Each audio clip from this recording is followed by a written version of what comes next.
Hello and welcome to the Berardi Immigration Law Trump Tuesdays. I'm Rosanna Berardi, the managing partner here at Berardi Immigration Law, currently struggling with seasonal allergies. So excuse me for a minute. Sorry about that. Anyway, lots to talk about today. Boy, I prepared for this podcast yesterday morning, which was Monday.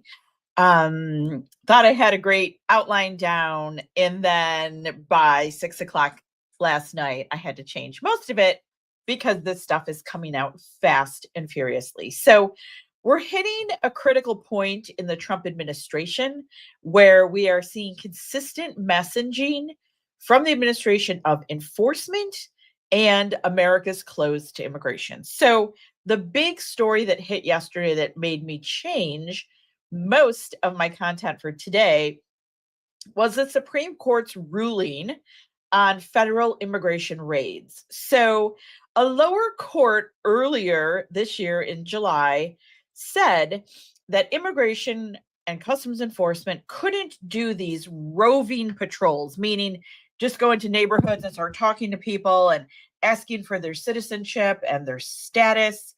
A court said, no, you can't do that.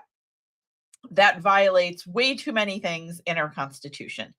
So the Trump administration said, hey, Supreme Court that's actually on vacation right now. There's an emergency, what they call a shadow docket, and that's where the court can hear emergency issues. They don't issue a full opinion, but they issue a truncated opinion. And yesterday, the court came out and said, well, we're going to give the power back to federal law enforcement.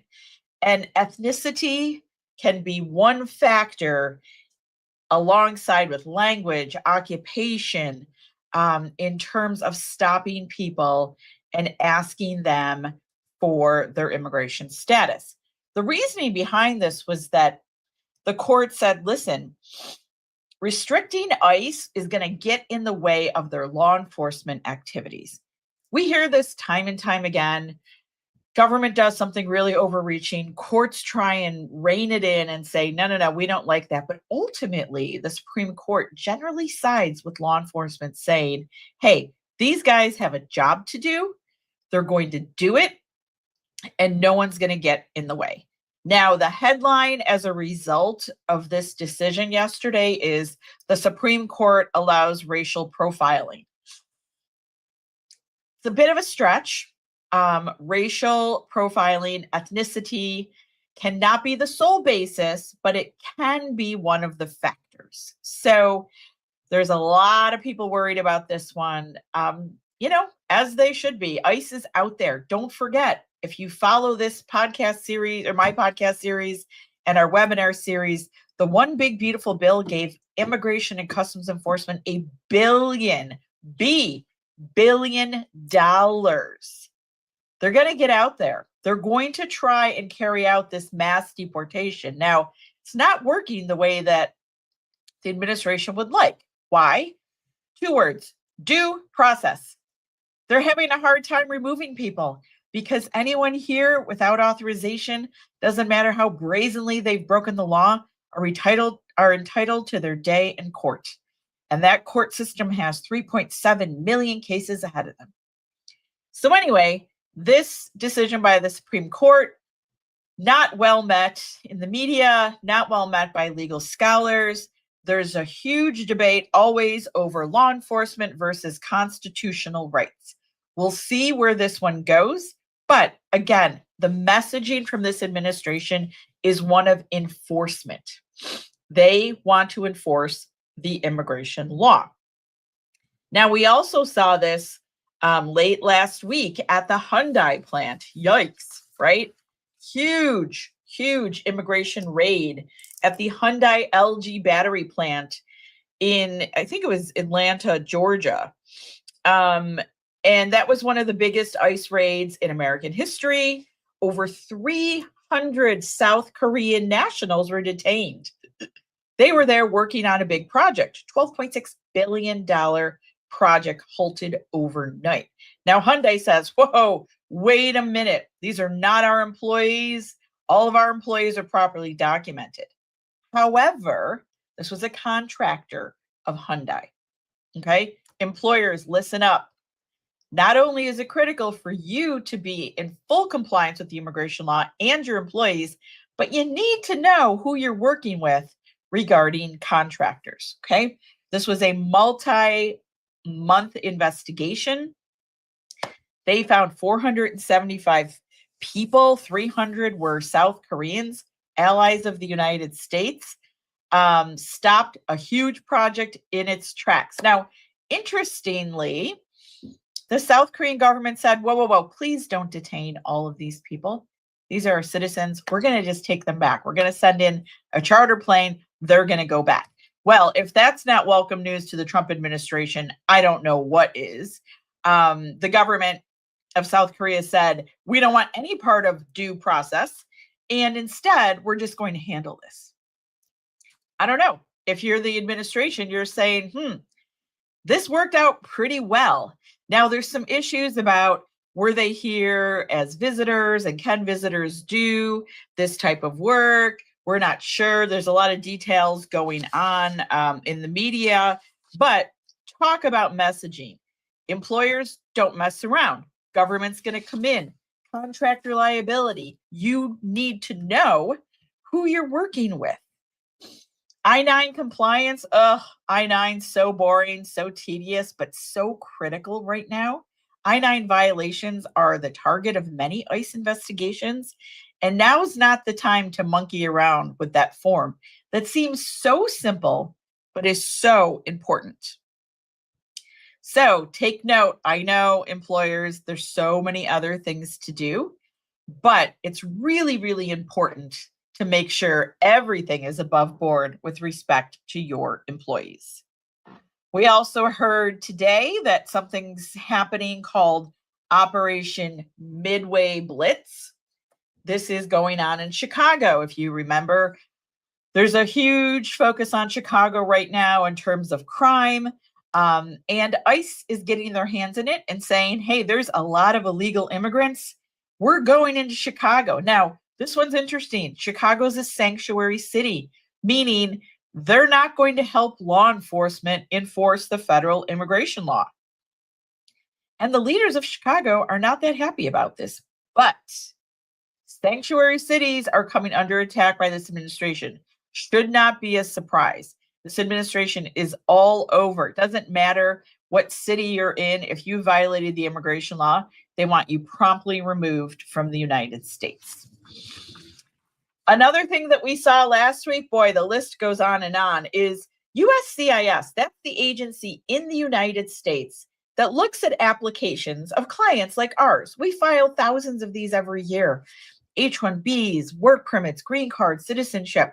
USCIS, United States Citizenship and Immigration Service. They're service provider, administrative provider. They review, take a look, verify, approve, go. Guess what? They've now been deputized. What does that mean? That means they have the authority to arrest, to handcuff, and rather than say, I think there's some fraud and misrepresentation in this application, I'm going to call my friends at ICE in the next office. No, they don't need to do that now. They've got the sole authority and power to kick off that procedure without any delay. So USCIS, we're talking about it in my office. We think the name will change soon, and they're going to get rid of the service component. Might be enforcement, might be protection. Mark my words on that one. So what used to be an administrative function is now law enforcement function, power to investigate, to arrest, to prosecute, fundamentally changing a service agency into a law enforcement agency. This went into effect last week. They announced it just before the Labor Day holiday, and we're all just going to have to deal with it. So you need to make sure 150% there's no monkey business in your immigration application. USCIS used to be the place to go. If things went south, you can unwind them. I don't think so right now. So now it's more important than ever to make sure your application is above board and ready to roll. Finally, the fun never ends in my business. Non-immigrant visas, when people are abroad and they apply for an L1 or an H1B, they sometimes apply in countries that they are not affiliated with.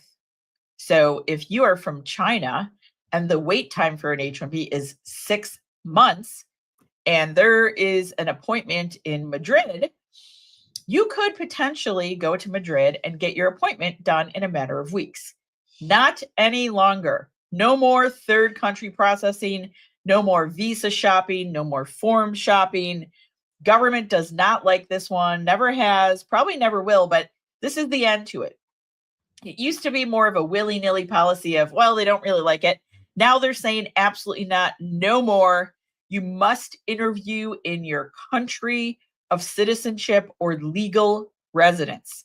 What's this going to do to visa appointments? It's going to delay them. It's going to make them harder to get. And if you do try and go outside of your country of citizenship or legal residence, your application can be quickly denied, your visa point canceled. This is a real hardship for people that are abroad. And don't forget the fun policy of everybody having to appear in person despite their age. So there used to be a waiver. If you were 14 or younger or 79 and older, you didn't have to go. Not true any longer. So what does this all mean? What is going on? Well, I've been doing this for 28 years.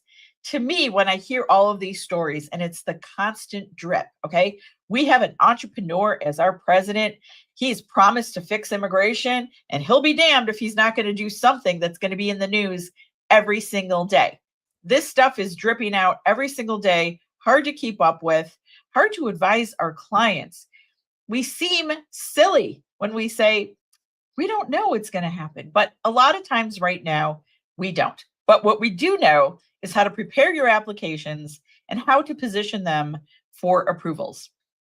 We also know how to work with employers to make sure they're in full compliance. But back to the theory of why all this, why now? Well, since January, there's been no shortage of immigration changes, but right now the tone has changed significantly, and I will tie it to the funding of ICE through the One Big Beautiful Bill on July 4th.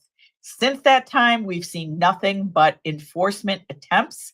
The government doesn't care if you're legal, illegal. They want to know who you are and what you're doing in the United States of America. Now, funny enough, we have a TikTok channel, we have a YouTube channel, all kinds of social media presence. A lot of people like this. A lot of people say, hey, this is what I voted for the Trump administration for. So on our end, it seems like a huge overreach. Seems like positioning against people that are trying to do things the right way. USCIS, for the love of God, the people there are not trying to pull a fast one. They're actually trying to get an immigration benefit in a legal, lawful way. But I digress. So administration here is messaging enforcement. They're going to do it in sanctuary cities. They're going to use USCIS. They're going to use ethnicity. They're going to use language. They're going to use whatever they have to get the job done and move the needle on immigration. So many things here. I could unpack each one of them at least for an hour. Now, the Immigration Weekly podcast goes much further in detail. And if you have any questions about how this all works or how it might apply to you or your employees, be sure to follow us along on social media. We do one of these webinars every month, but we're constantly putting out content. So again, this isn't the time to roll the dice. This is the time for 150% compliance. Thank you for joining me. Now go have your lunch and have a great day.